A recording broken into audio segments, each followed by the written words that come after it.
This evening, what I'm going to get into is just some reflections on how far we've come for the last 60 years in the water and sanitation space, and where we need to go and what we need to do to get there. And I just want to acknowledge my co-author, Dr. Ruth Narayan from the Department of Food Production, and our advisory team, who are people, professionals that have spent their lives in the water and sanitation space. And when we talk about water and sanitation, we are talking here about a supply chain. It's not just water supply. We are talking about the water environment that provides water resources. We'll start there. And then, of course, that water is harnessed and then sent to be used in different economic sectors. And then we also collect that wastewater and we treat that wastewater. So I thought it was important to start with the institutional setup of the water sector. And it starts with, of course, the main actor, and that's WASA. And within WASA sits a source regulator for water, and that's the Water Resources Agency. And of course, we have the policymaker, the Ministry of Public Utilities, and within there, we also have the Meteorological Services Division, who has an important monitoring role when we're talking about weather and climate. There are also the regulators, the RIC and the EMA, and then, of course, Drainage Division. And really, this is meant to show the complexity in how these relationships and the dynamics in the institutional setup of the water sector. And then we, of course, move on to the legislation, the instruments that give effect to this institution. And you'll see here that the two major acts that govern how we manage water are very much outdated. One of them came before we were independent, and the other one just right after. The regulatory instruments have come in a little bit later on, with the most recent update to the Environmental Management Act through the water pollution rules in 2019. But how does all of this affect service? And I'll start with, again, the top of that supply chain, and that's water availability. And when we talk about water availability in Trinidad and Tobago, we have that figure that you see there, 2,700 cubic meters per person per day. According to international standards, that's a good amount of water. So it means that we really aren't water scarce. And how we've been able to manifest that is about 98% of our population have access to water, both direct as well as through standpipe access. And then 30% of our population are also, and then the majority of us have on-lot systems, whether it's septic tanks or soakaways. And we still have a considerable percentage, 7%, that use pit latrine. So what are the things that we really have achieved in the last 60? And from our perspective, the first one is really regulation. So we've been able to set up an economic regulator for the water sector, which is the RIC. And we've also been able to set up an environmental regulator to help us protect the water environment. And then, of course, WASA has a regulatory function.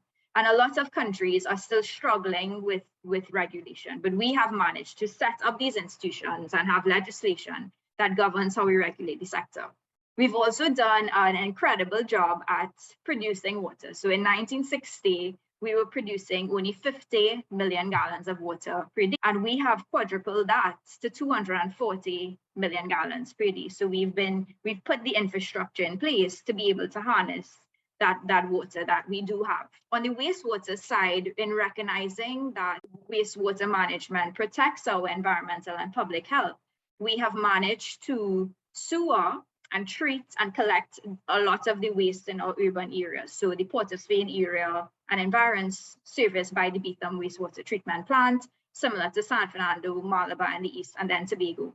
And you'll see here that I don't have pictures of the facilities themselves. I have pictures of the actual impact of these facilities on the environment to show that this is a significant achievement for us, and we are doing pretty good when it comes to wastewater treatment. And then the final point is, I think we have done a really good job at pulling together ourselves and communing to form community advocacy, community groups, lobby groups. And I think that we have 4 listed here, and these 4 entities have a very solid track record in really lobbying for environmental change, and that environmental change has impacted how we secure water resources. And there are many others that we can put up on the slide. So what are some of our pain points? And I'll start again with the top of that water supply chain.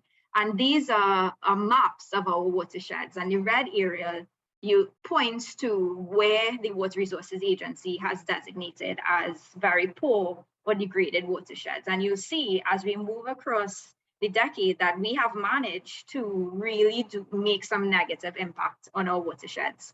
And one of the things that you don't see here, which is one of our pain points, is Tobago is not here. So we have a huge issue with data and missing data and collecting the data that we need to be able to analyze and make the decisions that we need in the water sector. Of course, the institutional setup is very complex, and there are many entities with duplicating roles, and they don't necessarily work together to really bring the cohesion that's required in the water sector. And one of the key points is that our regulator of water resources sits within the entity that uses, the primary entity that uses and abstracts water. So that entity itself is not regulated when it comes to our water resources. Again, because of our very high production, when we compare ourselves to Caribbean neighbors, Jamaica and Barbados, we have double the amount of production per person. And that is also manifested in the amount of water that we do use. And you'll see here from international standards, Trinidad and Tobago doubles that.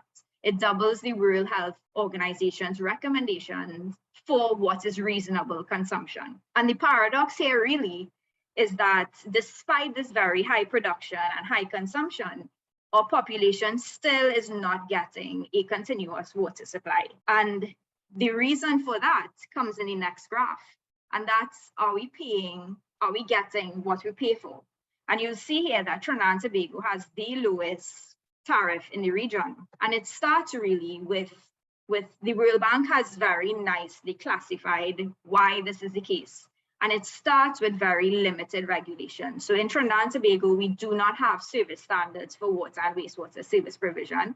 And we have this very long hiatus between our review of that tariff. So what happens is that consumers use water inefficiently. There's not a proper price signal. The assets begin to deteriorate.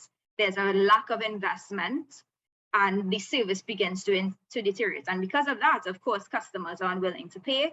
The state then has to step in.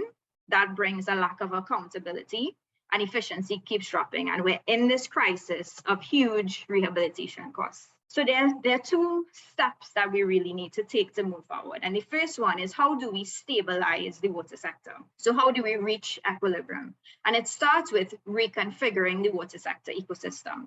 And the ecosystem doesn't just refer to the physical environment, it refers to the institutional environment in which water is managed. And the first thing is that we need to establish legislation and an institution to manage the country's water resources. And that involves monitoring and assessing and analyzing how much water we have available and where's that water needed across economic sectors. And then we also need an entity to coordinate all the work that's required to really bring a difference in the water sector. And then part of that reconfiguration also must involve a space for academics and NGOs and community groups to influence how decisions are made in the sector. Not forgetting one of the more important features, and that's strategic infrastructure and system upgrades. So we have to, yes, we're doing well on wastewater, but we have to continue expanding that coverage. And we have to optimize on all the water that we have. Every household, every building should have a rainwater harvesting system. And we need to look at reuse. And I guess one of the pain points that many utilities face, and that's reducing non-revenue water. So when we begin to talk about no regret investment is tapping into the water that you produce and you don't get revenue for. And that loss comes in many forms. It comes in the physical side where water is lost through leaks, but also on the customer side. Most of us, don't pay for water based on what we use. We pay based on something that has absolutely nothing to do with consumption, and that's the property value. And then finally, we have to look at restructuring how we finance the sector and the link between that financing and performance in the sector. And that starts with the rates for water, ensuring that it's based on efficient, and I underline efficient, recovery of operating costs. And it's based on consumption, accountability. And tied to accountability is ensuring that the system that we have for levying charges on water-related duties, for example, water pollution route fees, needs to go back into protecting our environment. And that should also be tied to data transparency. We need to have a real-time system where our public is aware of what is happening and the parameters in the water sector. And then that moves on to my final point of how do we get to the next 60, and that is future-proofing the water sector. And in my view, the top 3 risks that the water sector will face is one, that environmental supply chain risks. So our watersheds will continue to deteriorate, and our environment will not be able to protect the quality and quantity of water and also buffer us against extreme events. And that ties into the climate crisis. The water sector is going to be the most affected sector when we're talking about climate change. So how is our infrastructure going to be able to maintain service through that climate change? And then technology, of course, is changing the business model of the water sector throughout.